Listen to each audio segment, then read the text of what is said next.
जय। भारत माता की जय। आदरणीय अजय जी, आदरणीय पांडे जी, मित्र विवेक जी, कार्यक्रम का संचालन कर रहे हैं हमारे मित्र, और सामने उपस्थित बहुत सारे लोग पूर्व परिचित हैं, जो नहीं परिचित हैं अभी परिचित हो गए। सबको मैं नमस्ते करता हूँ, सबको प्रणाम करता हूँ, छोटे बच्चों को अपना स्नेह भेंट करता हूँ। आज मुख्य विषय जिस पे चर्चा करना है, थोड़ी देर बाद हम उस पर आएंगे, लेकिन आज भारत छोड़ो आंदोलन की पूर्व संध्या है। 8 अगस्त 1942 को भारत छोड़ो आंदोलन शुरू हुआ था। आज 7 अगस्त है, 80 साल आज पूरे हो जाएंगे। तो प्रश्न यह है कि 80 साल में 80 साल पहले भारत छोड़ो आंदोलन शुरू हुआ और 75 साल पहले अंग्रेज छोड़ भी गए। लेकिन कड़वी सच्चाई ये है, हमारा थाना, हमारी तहसील, हमारा जिला, हमारा हाई कोर्ट, हमारा सुप्रीम कोर्ट और इवन हमारी संसद आज भी उन छोड़े हुए कानूनों से चल रहा है। जो अंग्रेज कानून छोड़ के गए थे उसी से चल रहे हैं। मैं वकालत के पहले मैं इंजीनियर था, जापानी कंपनी में काम करता था। तो एक बड़ा अच्छा सिस्टम है जापान में, जो मैंने वहां देखा। वो हर चीज की वाई एनालिसिस करते हैं, उसको कहते हैं रूट कॉज एनालिसिस। उसको आप गूगल कर सकते हैं, वाई एनालिसिस, या उसको 5W एनालिसिस या रूट कॉज एनालिसिस। ऐसे आप उसको अगर गूगल करें तो आपको मिलेगा। मशीन खराब होती थी तो मशीन को ठीक नहीं करना है, हम लोग इंस्ट्रक्शन था पहले ही, देखो खराब क्यों हुई। आदमी की गलती है, या जो मटेरियल है वो गलत लगा है, या जो मशीन की असेंबली हुई इस मेथड में कोई गलती थी, गड़बड़ है कहां से। पहले उसको रूट कॉज एनालिसिस करो, उसके बाद मशीन को ठीक करो। मैं मारुति में था, गुड़गांव में, जिसमें कार बनती है। उसके पहले मैं बजाज हीरो होंडा में था, उसके पहले मैं एडमिरल वेस्पा में था। तो वहां से मुझे रूट कॉज एनालिसिस करने की हैबिट पड़ी, और वो मैंने सामाजिक जीवन में भी शुरू किया जब मैं एडवोकेट बन गया। तो शुरुआत में क्रिमिनल लॉयर था, तो जब भी कोई क्राइम होता था, मेरे पास केस आता था, तो मैं उसकी वाई एनालिसिस करता था। ये क्राइम क्यों हुआ, जेब क्यों काटा, मर्डर क्यों किया, जमीन पर कब्जा क्यों किया, भाई ने भाई को क्यों मारा। जब उसकी रूट कॉज एनालिसिस हमने शुरू किया तो मुझे पता चला भारत की 50% समस्याओं का मूल कारण जनसंख्या विस्फोट है, जो आज टॉपिक है। 50% समस्याओं का मूल कारण जनसंख्या विस्फोट है, और लगभग 50% समस्याओं का मूल कारण भ्रष्टाचार है, करप्शन और पॉपुलेशन एक्सप्लोजन। अगर हम इसको खत्म कर दें तो ये भारत दोबारा फिर से सोने की चिड़िया बन जाएगा। सड़क पे भीड़ है, पॉपुलेशन एक्सप्लोजन, सड़क बार बार टूट रही है, करप्शन। हॉस्पिटल बदहाल है गवर्नमेंट का, करप्शन। हॉस्पिटल में भीड़ है, पॉपुलेशन एक्सप्लोजन। स्कूल बदहाल है, करप्शन। स्कूल में ओवर क्राउडिंग है, पॉपुलेशन एक्सप्लोजन। कचहरी में बहुत ओवर क्राउडिंग है, करप्शन भी, पॉपुलेशन एक्सप्लोजन, दोनों। तो करप्शन का रूट कॉज वो कॉलोनियल लॉ है, अंग्रेजों का कानून, जिसके खिलाफ भारत छोड़ो आंदोलन शुरू हुआ। अंग्रेज चले भी गए, हम आजादी का अमृत महोत्सव भी मना रहे हैं। वर्तमान सरकार ने लगभग 1,500 कानून खत्म किए पिछले 8 साल में, लेकिन उसके पहले एफर्ट नहीं किया गया। अगर शुरुआत में एफर्ट किया गया होता तो आज हम पूरी तरीके से कानून के मामले में आत्मनिर्भर होते, लेकिन हम आज भी कानून के मामले में आत्मनिर्भर नहीं हो पाए। और ये कानून इतने घटिया बनाए गए कि सावरकर साहब को तो काला पानी हुआ, लेकिन जिसने जलियांवाला बाग में गोली चलाई उसको कुछ नहीं हुआ। इस कानूनों का इतिहास है। 1857 में जब मंगल पांडे की क्रांति हुई, मैकाले उस समय था यहाँ पे, पहले से आया हुआ था। बेसिकली मैकाले एजुकेशन सिस्टम बर्बाद करने के लिए आया था यहाँ पे। लेकिन जैसे ही 1857 की क्रांति हुई तो अंग्रेजों को लगा कि अब चर्चा उन्होंने किया कि कैसे इसको रोकें, क्योंकि मंगल पांडे वाली क्रांति वो 1 to 1 पूरे देश में फैल गई और मेरठ से लेकर लाहौर तक फैल गई। तो उन्होंने तय किया कि देखो भाई, ये लोग लॉ अबाइडिंग है, इनको कानून के जरिए हम रोक सकते हैं। लाठी डंडे के बल पर इनको रोक पाना बड़ा मुश्किल है, कानून के द्वारा रोक सकते हैं। लॉ कमीशन बनाया गया, लॉ कमीशन का चेयरमैन मैकाले को बनाया गया। मैकाले को ड्यूटी दी गई, तुम कानून बनाना शुरू करो। 3 साल उसने बड़ी मेहनत किया, मेहनत करके एक कानून बनाया, इसको कहते हैं इंडियन पिनल कोड 1860, जो आज भी चल रहा है। उनको लगा आईपीसी बन गया, अब क्या करें, कानून को इंप्लीमेंट कौन कराएगा? बोले एक कानून और बनाओ। 1861 में बना पुलिस एक्ट। हमारे पूरे देश भर के थाने उसी 1861 के पुलिस एक्ट से चल रहे। उनको लगा भाई अपराध भी घोषित हो गया 1860 के कानून से, वर्दीधारी भी मिल गए 1861 के कानून से, अब और क्या करना है? देखो जरा, उन्होंने देखा यार नॉर्थ इंडिया के मठ मंदिर तो लूटे जा चुके हैं, तोड़े जा चुके हैं, कुछ बचा नहीं। काशी मथुरा सब लूटे जा चुके। उनकी नजर पड़ी कि मुगल साउथ नहीं पहुंच पाए थे, तमिलनाडु, केरल, कर्नाटक, आंध्रा, तेलंगाना, ये एरिया बचा हुआ है। तो चूंकि मुगल नहीं पहुंच पाए थे तो वहां के मठ मंदिर बचे हुए थे। 1863 में उन्होंने तीसरा कानून बनाया, उसको कहते हैं रिलीजियस एंडाउमेंट एक्ट, और वो कानून बना के उन्होंने भारत के मठ मंदिरों को अपने कब्जे में ले लिया। फिर ऐसे एक एक करके उनको लगा इस बीच में कुछ और जगह हुई, भाई काम बोलो कोर्ट बना दो, और जज अपने हैं ही है, वकील भी अपने हैं ही है, कानून भी अपने हैं ही है, इनको बाकायदा ऑफिशियली सजा देना शुरू करो। बोले नहीं, थोड़ा सा ऐसे सजा दे देंगे ठीक नहीं लगेगा। बोले ठीक है, एविडेंस एक्ट बना दो। तो 1872 में एविडेंस एक्ट बना दिया, गवाहों के बयान जिससे होते हैं, तो वो भी बना दिया। मेरा केवल एक सवाल है, आप सब लोग हमेशा अध्ययन अध्यापन करने वाले हैं, एक बार जब कहीं रिसर्च करके देखिए, किसी एक अंग्रेज को सजा हुई क्या? अगर ये जुडिशियल सिस्टम अच्छा था जो आज चल रहा है, तो अपराध करने वाले तो अंग्रेज थे, पीड़ित भारतीय थे, तो पीड़ितों को क्यों सजा हुई? किसी एक अंग्रेज को सजा नहीं हुई। अरे और कुछ नहीं तो जिसने बाल गंगाधर तिलक को लाठियों से पीटा उसको सजा होती, लाला लाजपत राय को लाठियों से पीटा उसको सजा होती, जलियांवाला बाग में गोली जिसने चलाया या चलवाया उसको सजा होती। किसी एक को तो होना चाहिए था। मेरी जानकारी में किसी को सजा नहीं हुई। बाकी आप लोग एक बार रिसर्च करके देखिए, मुझे तो कोई नहीं मिला। इसलिए मैं बार बार कहता हूं, जब तक ये अंग्रेजी कानून है तब तक अंग्रेजी सोच रहेगी, जब तक अंग्रेजी सोच रहेगी तब तक अंग्रेजी व्यवस्था रहेगी, जब तक अंग्रेजी व्यवस्था रहेगी तब तक स्वदेशी हमारी सोच नहीं आ सकती, स्वदेशी व्यवस्था नहीं आ सकती, स्वदेशी न्यायिक पद्धति का विकास नहीं हो सकता, हमारी जो खुद की मूल पद्धति थी उसका नहीं आ सकता। भाई जब तक पुराना घर गिरेगा नहीं तब तक नया घर बनेगा कैसे? बड़ी स्वाभाविक सी बात है। इसलिए आज हमने आह्वान किया था पूरे देश भर में अंग्रेजी कानून जलाया जाए। पूरे देश भर में लोग जला रहे हैं, मैं भी जला के आया हूं, सोशल मीडिया मैंने भी डाल दिया है, देश भर के लोग जला रहे हैं। और जब तक ये अंग्रेजी कानून रहेगा तब तक भ्रष्टाचार खत्म नहीं होगा, जब तक भ्रष्टाचार खत्म नहीं होगा तब तक हमारी संस्कृति का विकास नहीं होगा। मेरी पीआईएल 2017 से चल रही भारत में एनआरसी लागू करने के लिए। जब 2017 मैंने पीआईएल फाइल किया था सुप्रीम कोर्ट में, उस समय मैंने आंकड़ों के साथ बताया था कि 5 करोड़ घुसपैठिए आ चुके हैं। अब तो 22 हो गया, थोड़े ज्यादा ही हो चुके हैं, क्योंकि निकले तो है नहीं, आ ही रहे। कैसे आते हैं घुसपैठिए? अभी छापा पड़ा है, एक बीएसएफ के कमांडेंट के यहां 20 करोड़ रुपए मिला है, ईडी ने छापा मारा है। घुसपैठिए घूस दे के आते हैं, घूस दे के आधार बनवाते हैं, घूस दे के राशन कार्ड बनवाते हैं, घूस दे के बर्थ सर्टिफिकेट बनवाते हैं, घूस दे के ड्राइविंग लाइसेंस बनवाते हैं, घूस दे के वोटर आईडी बनवा लेते हैं। जितने कागज हमारे और आपके पास नहीं है, उससे ज्यादा कागज घुसपैठियों के पास है।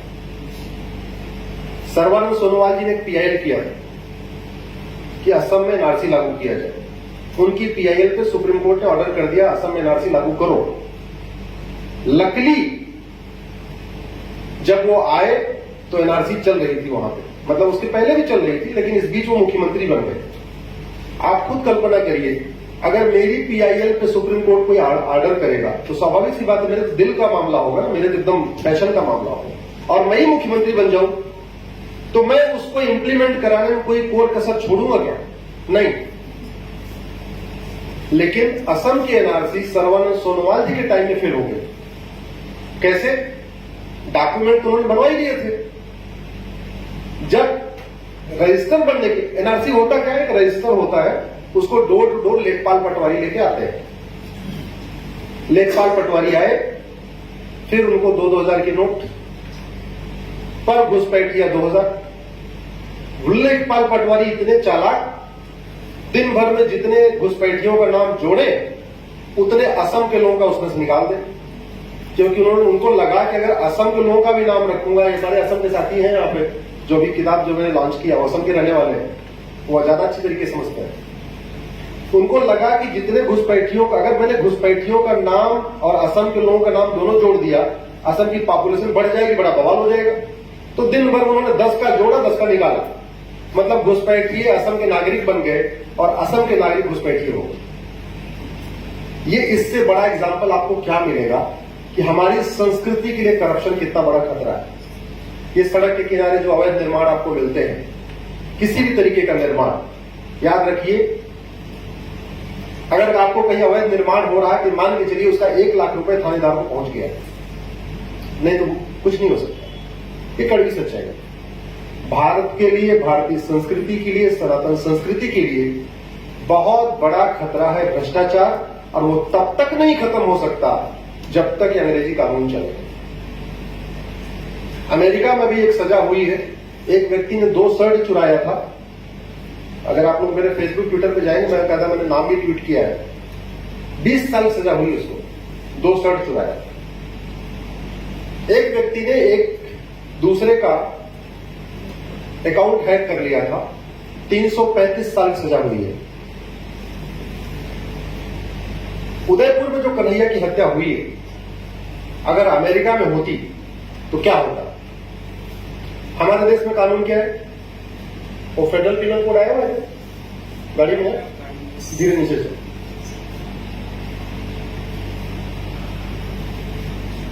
हमारे देश में एक धारा है 302 इंडियन पिनल कोड में, पति पत्नी को मारे 302, भाई भाई को मारे 302, सड़क पे रोड रेज हो जाए 302, रेप के बाद मर्डर हो जाए 302, एक बिस्वा जमीन का झगड़ा हो 302, 10 बीघे जमीन का झगड़ा हो 302, 100 रुपए का झगड़ा हो तो भी 302, 1 लाख करोड़ के लिए झगड़ा हो तो भी 302। हमारे पूर्वांचल में कहते हैं सब धान 22 पसेरी। जो लोग पूर्वांचल के होंगे उनको पता हो। अमेरिका में एक फेडरल पिनल कोड होता है, जो भी मैंने मंगवाया। तो जब ये कन्हैया का मर्डर हुआ तो मैंने कहा देखो जरा वहां इसको सजा होती की। अब भारत के कानून के हिसाब से कन्हैया के हत्यारों को, कमलेश तिवारी के हत्यारों को, या उमेश कोल्हे के हत्यारों को आजीवन कारावास होगा, और आजीवन कारावास का मतलब 14 साल भी होता है। सरकार मेहरबान हो जाए तो बीच में भी वापस ले सकते हैं। सरकार मेहरबान हो जाए तो बीच में भी सजा माफ हो सकती है। क्यों भैया? ऐसे ही है। अमेरिकन फेडरल पिनल कोड के हिसाब से उमेश कन्हैया के हत्यारों को 550 साल सजा होगी, क्योंकि वहां मर्डर की अलग धारा है, बुचरिंग की अलग धारा है, गला रेतने की, जेनोसाइड की अलग धारा है, हेट क्राइम की अलग धारा है, टेररिज्म की अलग धारा है, सबकी अलग अलग धारा है। तो उसको 550 साल सजा होगी।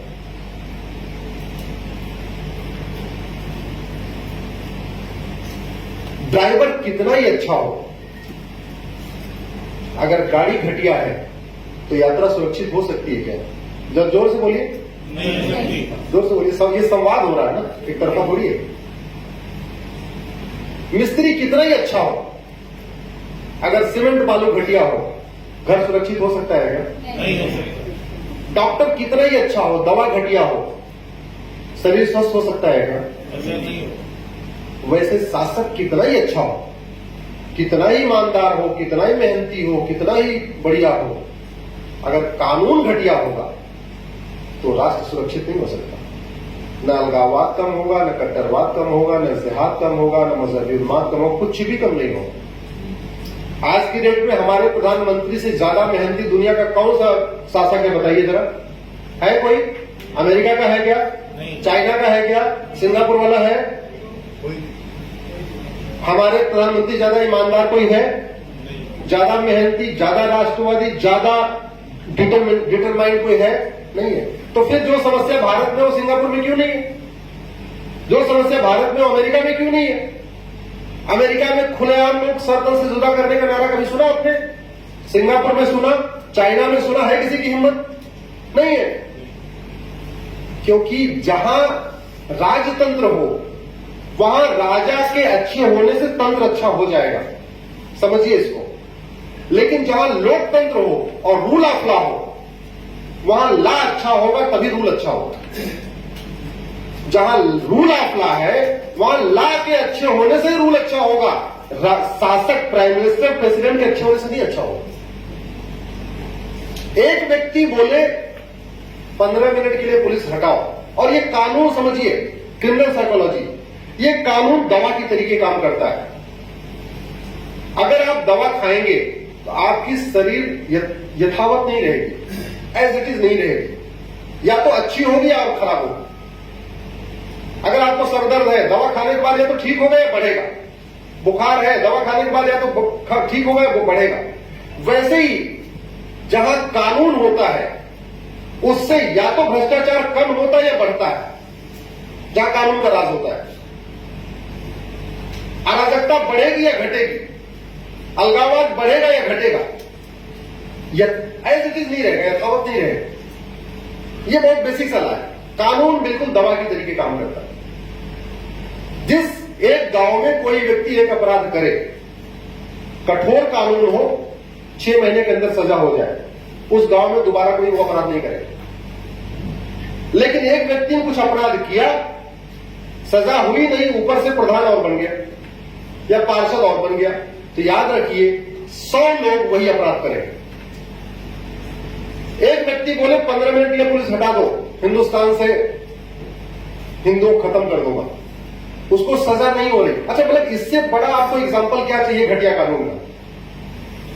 एक व्यक्ति ने बोला 15 मिनट के लिए पुलिस हटाओ, हिंदुस्तान से हिंदू खत्म कर दूंगा, सबको याद है ना? बोला किसी ने? वो वीडियो आज भी यूट्यूब पे। तो जिस व्यक्ति ने बोला पब्लिकली बोला, पुलिस कह रही हां इसने बोला,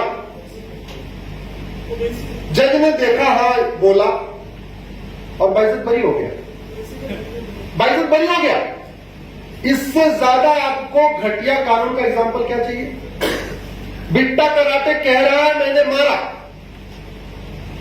जिन लोगों को मारा उसके परिवार वाले कह रहे बिट्टा कराटे ने मारा, पुलिस कह रही है बिट्टा कराटे ने मारा, मारने वाला भी एडमिट कर रहा है मैंने मारा, मरने वाले के परिवार कह रहे इसने मारा, पुलिस कह रही इसने मारा, उसको फांसी हुई क्या? यासीन मलिक कह रहा है मैंने मारा, पुलिस कह रही इसने मारा, मरने वाले परिवार कह रहे इसने मारा, फांसी हुई क्या? मैं बार बार कह रहा हूं, कानून दवा के तरीके होता है। जितना कठोर होगा, जिस देश में जितना कठोर दंड होगा और जल्दी दंड मिलेगा, उस देश में उतनी शांति होगी, उतनी समृद्धि होगी, उतना विकास होगा। भारत और अमेरिका, भारत और सिंगापुर, भारत और चीन में केवल कानून का अंतर है, शासक का अंतर नहीं है। हमसे बाद में चाइना आजाद हुआ था 2 साल के बाद, और आज हमसे कितना आगे निकल गया, क्योंकि उन्होंने कठोर कानून बनाए, कठोर दंड बनाए। हमारे यहां क्यों नहीं? कोई अगर अमेरिका में किसी रिश्तेदार पूछे जरा, कोई बिना हेलमेट के घूमता है? कोई बिना सीट बेल्ट के घूमता है? नहीं घूमता। इतना कठोर दंड है कि एक बार अगर गलती से हेलमेट भूल गए, जिंदगी में हेलमेट भूलेंगे नहीं, इतना कठोर पनिशमेंट है। और ये कानून की कमियां हैं जिस पे काम नहीं हुआ, जबकि इसको बनाना बड़ा आसान है, ठीक करना बहुत आसान। आज की डेट में तो मतलब आपको कानून अच्छा बनाने के लिए कोई बहुत रिसर्च करने की जरूरत ही नहीं है, सब कुछ गूगल पे अवेलेबल है। आप जो कानून चाहिए वो गूगल करिए, फटाफट चाइना का, अमेरिका का, सिंगापुर का आपके सामने आ जाएगा, फटाफट सामने आ जाएगा। आपने गूगल करिएगा, list of sentences more than 100 years या लॉन्गेस्ट सेंटेंसेस गूगल करिएगा, एक विकिपीडिया की लिंक आएगी, उसमें जाके देखिए अपराध कैसे कैसे मिलता है। एक व्यक्ति ने 16,000 लोगों को चिट फंड बना के धोखा दे दिया, जैसे हमारे देश में नहीं वो शारदा वाला स्कैम हुआ था या सहारा वालों ने किया था, चिट फंड बना के भाई 1 लाख लाओ 2 लाख देंगे, ऐसा किए और कुछ लोगों को लिए भाग गए। 1,41,778 साल सजा हुई है। कितनी? 1,41,778 साल। हमारे देश में 70,000 करोड़ का कॉमनवेल्थ घोटाला हुआ, किसी को 7 साल की भी नहीं हुई। 1,76,000 करोड़ के 2G घोटाले में किसी को आजीवन कारावास नहीं हुआ। 1,86,000 कोयला घोटाले में किसी को नहीं हुआ, और वहां मात्र 16,000 लोगों को उसने धोखा दिया था। 1,41,778 साल। इसका तरीका क्या होता है? इसका मतलब इतनी लंबी सजा, आदमी तो खत्म हो जाएगा, लेकिन एक साइकोलॉजिकल प्रेशर क्रिएट करने के लिए। चाइना में क्या करते हैं, व्यक्ति जहां मर्डर करेगा उसको सजा वहीं मिलेगी, जेल के अंदर नहीं चुपचाप दे दिया, ऐसे नहीं होता। जहां वो अपराध करेगा वहीं सजा मिलेगी उसको, खासतौर पे अगर उसने देशद्रोह किया, आतंकवाद फैलाया। सामान्य सजा तो जेल में चलती रहती है भाई, सामान्य सजा जहां मतलब मृत्युदंड देना है वो पब्लिक होता है, सामान्य दंड तो जेल में रहेगा, उसको बाहर थोड़ी छोड़ेंगे। एक सरकारी कंपनी के अधिकारी ने, जीएम ने ठेकेदार से लगभग 1 लाख युआन लिया, गूगल करिएगा आपको मिलेगा वीडियो। फांसी दिया, उसी कंपनी में आकर फांसी दी, जिससे उस कंपनी की एम्प्लॉय देख ले कि ठेकेदार से पैसा लेने का नतीजा क्या हो। कुछ दिन पहले एक आतंकवादी को दिया था, पार्क में पूरी बैठक बुलाई, पूरी मीटिंग बुलाई ओपनली, पूरे उस एरिया के लोगों को। उनका कॉन्सेप्ट क्या, उनका यह मानना है कि जैसे अगर हमारे इस एरिया में किसी का मर्डर हुआ तो उस एरिया के लोगों में मन में खौफ चला जाता है, डर पैदा हो जाता है।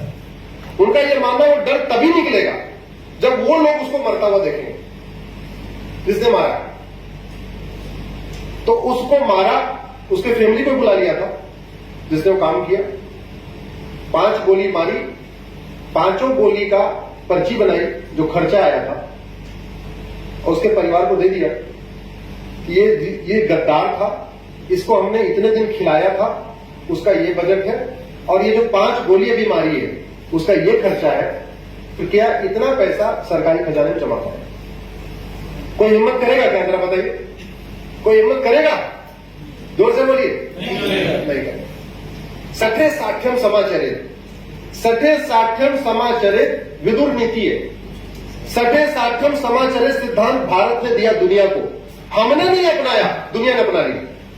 हमने नहीं अपनाया इसलिए हम अभी परेशान हैं। जिन देशों ने सठे साठ्यम समाचरित सिद्धांत अपना कानून बनाया वो विकसित देश होंगे। ये दोनों में अंतर है। अब आते हैं अपने मूल विषय, ये भारत का संविधान है। 75 साल में 80% संविधान तो लागू हुआ, लेकिन 20% संविधान लागू ही नहीं किया गया। 20%। शरीर की, मानो एक व्यक्ति का आप निर्माण करिए, उसका हाथ बना दीजिए, पैर बना दीजिए, पेट बना दीजिए, सब बना दीजिए, और बोलो कि 80% हमने बना दिया है, 20% काम बचा हुआ है। बोले क्या रह गया? बोले इसके अंदर आंख डालना है, दिल डालना है, लीवर डालना है। वो व्यक्ति कैसा रहेगा? कैसा रहेगा? बोले 80% हो गया कि बस 20% और काम बाकी है। बोले क्या क्या? बोले बस इसके अंदर आंख डालना है, नाक डालना है, दिल डालना है, कान डालना है, इतने चीजें और रह गया बस, बाकी तो हमने सब बता दिया। हमारे देश के साथ भी ऐसा ही हुआ। भारत का संविधान कहता है सबको समान अवसर मिलना चाहिए। आज की डेट में सबको समान अवसर मिल रहा है? सब लोग शिक्षक हैं। इंजीनियरिंग का एक एग्जाम, मेडिकल का एक एग्जाम, एनडीए का एक एग्जाम, फ्लैट का एक एग्जाम, बैंक का एक एग्जाम, सारे एग्जाम में यूपी का बच्चा अलग किताब पढ़ रहा है, बिहार बोर्ड का बच्चा अलग किताब पढ़ रहा है, बंगाल बोर्ड का बच्चा अलग किताब पढ़ रहा है, सीबीएसई वाला अलग पढ़ रहा है, यूपीएससी अलग पढ़ रहा है, आईसीएसई अलग पढ़ रहा है। कैसे मिल जाएगा सबको इक्वल अपॉर्चुनिटी? अरे जब केंद्रीय विद्यालय का सिलेबस एक हो सकता है तो पूरे भारत का सिलेबस एक करने में क्या दिक्कत है? वन नेशन वन सिलेबस करने में क्या दिक्कत है? बंगाल वाला बंगाली में पढ़े, गुजरात वाला गुजराती में पढ़े, महाराष्ट्र वाला मराठी में पढ़े, तमिलनाडु वाला तमिल में पढ़े। सिलेबस तो एक हो सकता है। मैथ का सिलेबस पूरे देश का एक हो सकता है, नहीं बताइए जरा, जोर से बोलिए। केमिस्ट्री का एक हो सकता है, फिजिक्स का एक हो सकता है, जूलॉजी का एक हो सकता है, बॉटनी का एक हो सकता है, इंग्लिश का एक हो सकता है, हिंदी का एक हो सकता है। 80% सिलेबस तो एक हो सकता है। 20% सिलेबस ठीक है भाई, स्टेट की अलग, आपको वहां का एनवायरमेंट पढ़ाना है, वहां की लोकल हिस्ट्री पढ़ानी है, तो ठीक है 10 किताब कर दो। 10 किताब में 7 किताब या 8 किताब सेंटर से लगा दो, 3 किताब वहां स्टेट के ऊपर छोड़ दो, आराम से। मीडियम ऑफ इंस्ट्रक्शन अपने अपने स्टेट का। वन नेशन वन टैक्स से आधी मेहनत में one nation one education board हो सकता था।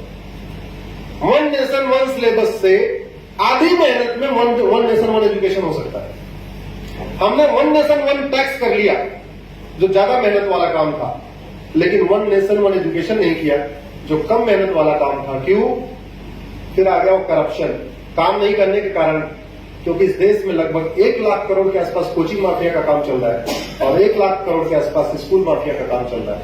ये 2 लाख करोड़ का धंधा जो कर रहे हैं वो इतने पावरफुल है कि यूनिफॉर्म एजुकेशन लागू नहीं होने दे रहे।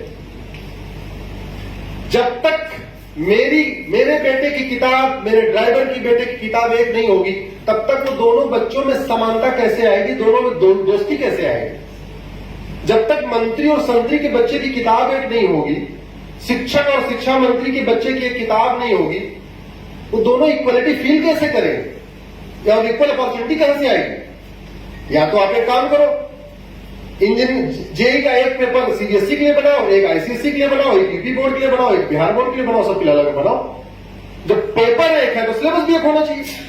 अनफॉर्चुनेटली उस पर चर्चा ही नहीं होती। ये मैंने चर्चा इसलिए कर दिया आउट ऑफ सिलेबस जाके, मेरा टॉपिक नहीं, अभी टॉपिक पे आऊंगा कि आप लोग शिक्षक हैं, ज्यादातर लोग शिक्षक हैं, इस पर आप चिंता करें, इस पर सोचें। इस देश की जरूरत है वन नेशन वन और यूनिफॉर्म एजुकेशन। सर मेरा व्यक्तिगत मानना है कि यूनिफॉर्म सिविल कोड से 10 गुना ज्यादा जरूरी यूनिफॉर्म एजुकेशन है। यूनिफॉर्म एजुकेशन से जाति का जहर टूटेगा, जातिवाद कम होगा। यूनिफॉर्म एजुकेशन से भाषावाद कम होगा। यूनिफॉर्म एजुकेशन से क्षेत्रवाद कम होगा। यूनिफॉर्म एजुकेशन से अलगाववाद कम होगा। यूनिफॉर्म एजुकेशन से मजहबी उन्माद कम होगा। यूनिफॉर्म एजुकेशन से कट्टरता कम होगी और यूनिफॉर्म एजुकेशन से देश की एकता अखंडता मजबूत बनेगी, आपसी भाईचारा बनेगा। सहमत है कि नहीं आप लोग? सबसे बड़ा और सबसे आसानी से किया जाने वाला काम करना क्या है? जीएसटी काउंसिल बनी है ना वन नेशन वन टैक्स की।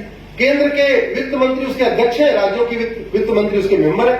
ऐसे एक एजुकेशन काउंसिल बनाइए, केंद्र के शिक्षा मंत्री उसके अध्यक्ष हो जाएंगे, राज्यों के शिक्षा मंत्री उसके मेंबर। और देख लीजिए भाई, फिजिक्स आपको 50 चैप्टर लगाना तो देख लीजिए, 4 चैप्टर केरल वाला ले लीजिए, 3 चैप्टर कर्नाटक वाला ले लीजिए, 2 चैप्टर यहां ले लीजिए, वहां ले लीजिए। वो तो एक्सपर्ट बॉडी है, बैठ के देख लेगी भाई कहां से कौन सा टॉपिक उठाना है, ये ले लो। ये फिजिक्स की कॉमन किताब, ये केमिस्ट्री कॉमन किताब, ये जूलॉजी कॉमन किताब, बॉटनी बड़े आसान से हो सकता है। इस पर मुझे लगता है चर्चा की जरूरत है, इस पर रिसर्च की जरूरत है। आप लोग गूगल करेंगे यूनिफॉर्म एजुकेशन अश्विनी उपाध्याय, मेरी पीआईएल चल रही है, दिल्ली हाईकोर्ट में चल रही है, अभी जवाब नहीं आया है सरकार का, लेकिन मेरा ये मानना है और बड़ा आसान है करने के लिए। राइट टू एजुकेशन एक्ट किसने बनाया? पार्लियामेंट ने। राइट टू एजुकेशन एक्ट किसने बनाया? पार्लियामेंट ने।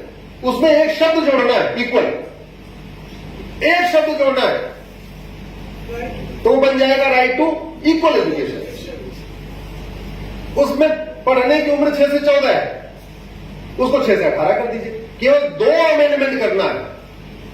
कितना करना है?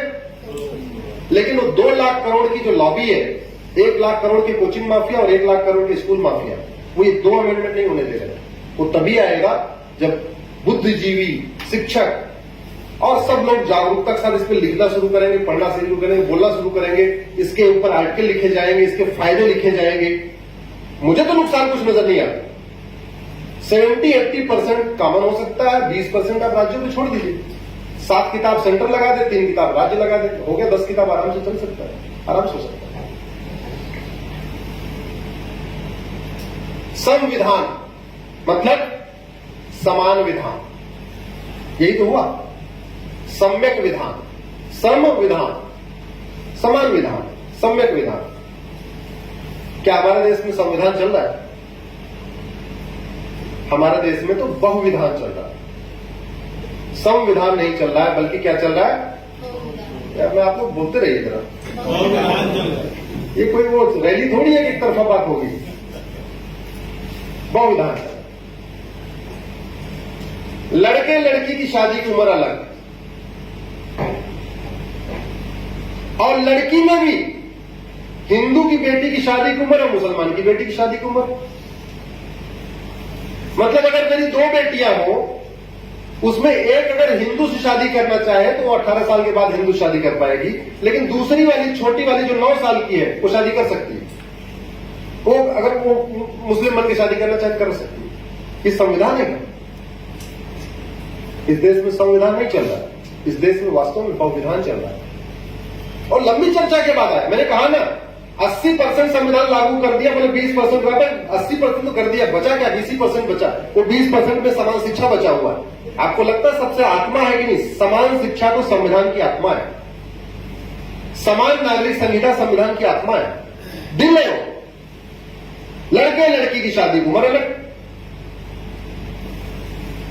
तलाक लेने का तरीका अलग, तलाक के ग्राउंड अलग, गुजारा भत्ता का तरीका अलग, गोद लेने का अधिकार अलग अलग।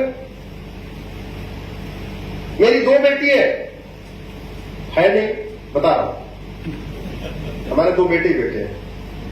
मेरी 2 बेटियां हैं, मान लो एक हिंदू शादी करे, एक मुस्लिम से शादी करे। हिंदू से शादी करेगी तो पहली बात उसकी मिनिमम एज 18 साल चाहिए, लेकिन जो मुस्लिम शादी करे वो मिनिमम एज 9 साल भी चलेगा। हिंदू से शादी करेगी तो उसका तलाक का जो ग्राउंड होगा अलग होगा, मुस्लिम शादी करेगी तलाक का ग्राउंड ही अलग होगा। हिंदू शादी करेगी तलाक लेने का तरीका अलग होगा, बकायदा कोर्ट के जरिए होगा।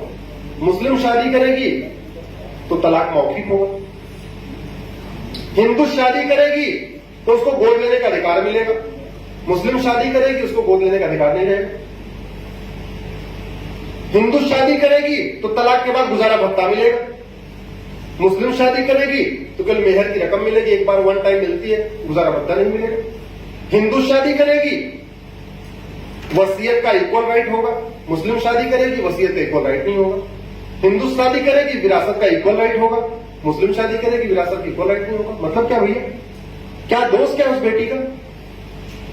अरे हमारे घर में पैदा होगी, उसने केवल इतनी गलती किया वो हिंदू से मुस्लिम शादी करी, उसके अधिकारी बदल जाएंगे? या ऐसे कहिए कि मकान नंबर 1 में हिंदू, मकान नंबर 2 में मुस्लिम, तो एक वाले का अधिकार अलग अलग चलेगा, हाउस नंबर 1 वाले का, हाउस नंबर 2 वाले का अधिकार अलग अलग चलेगा। ये संविधान है, ये सेकुलर कंट्री है। सेकुलर और पर्सनल लॉ ये नदी के 2 किनारे होते हैं। जो या तो देश सेकुलर होता है या तो पर्सनल लॉ से चलता है। हमने क्या किया, वो मतलब पाखंड की इंतहा कर दिया। हर साल 14 अप्रैल को बाबा साहब अम्बेडकर को माला भी चढ़ाते हैं, उनकी पुण्यतिथि मनाते हैं, संविधान की बात भी करते रहते हैं सब। संविधान संविधान संविधान खतरे में है, संविधान बचाओ, पता नहीं क्या क्या संविधान, लेकिन संविधान की जो आत्मा है उसकी चर्चा कभी नहीं करते। तो ये चर्चा हमें ही आपको करना पड़ेगा। मतलब आपको अभी अब हम लोग के सामने एक बताऊं तो बड़ी वो है, जैसे पहले टाइम में क्या था, कांग्रेस सत्ता में थी, बीजेपी विपक्ष में थी, तो जेटली जी, सुषमा जी, आडवाणी जी अच्छे अच्छे राष्ट्र के मुद्दे उठाते थे। अभी खुशी की बात यह है कि हम सत्ता में हैं, लेकिन दुख की बात है कि विपक्षी में अच्छा मुद्दा उठाते ही नहीं। उठाते हैं क्या? तो ये काम कौन करेगा? हम ही लोग करना पड़ेगा, क्योंकि इससे बढ़िया अवसर नहीं आएगा। और लोकतंत्र में डिमांड और सप्लाई का खेल होता है। जब तक डिमांड नहीं होगी तब तक सप्लाई नहीं होगी। तो डिमांड कौन क्रिएट करेगा? हम ही। तो हम सुप्रीम कोर्ट में बैठ के डिमांड क्रिएट करते हैं। हम एक पीआई के बाद दूसरी, दूसरी के बाद तीसरी, तीसरी बार चौथी, यही करते रहते हैं। तो वहां डिमांड क्रिएट करते रहते हैं कि भाई ठीक है थोड़ा सुप्रीम कोर्ट नोटिस इश्यू करेगा। तो मैंने 5 PIL फाइल किया। पहले लड़के लड़की शादी की उम्र की फाइल किया, बराबर करो, वो एडमिट हुई। फिर दूसरी फाइल किया, ग्राउंड्स ऑफ डिवोर्स यूनिफॉर्म करो, वो एडमिट हुई। तीसरी फाइल किया, गुजारा भत्ता सबको दो, वो एडमिट हो गई। फिर चौथी फाइल किया, विरासत वसीयत का अधिकार सबको दो, वो एडमिट हो गई। फिर हमने कहा ये बच्चा गोद लेने का अधिकार सबको दो, एडमिट हो गई। तो पांचों को मिला दीजिए तो अपने आप को यूनिफॉर्म सिविल कोड हो जाता है। ऐसी 5 PIL मेरी सुप्रीम कोर्ट में चल रही है। भारत के संविधान के शेड्यूल 7 में बहुत साफ साफ लिखा है population control and family planning. लेकिन संविधान की बात करने वाले, बाबा साहब अम्बेडकर की बात करने वाले कभी उसको बात नहीं करते। आज की डेट में एक मुख्यमंत्री तो ऐसा है कि अपने ना कुर्सी पीछे बाकायदा बाबा साहब अम्बेडकर की फोटो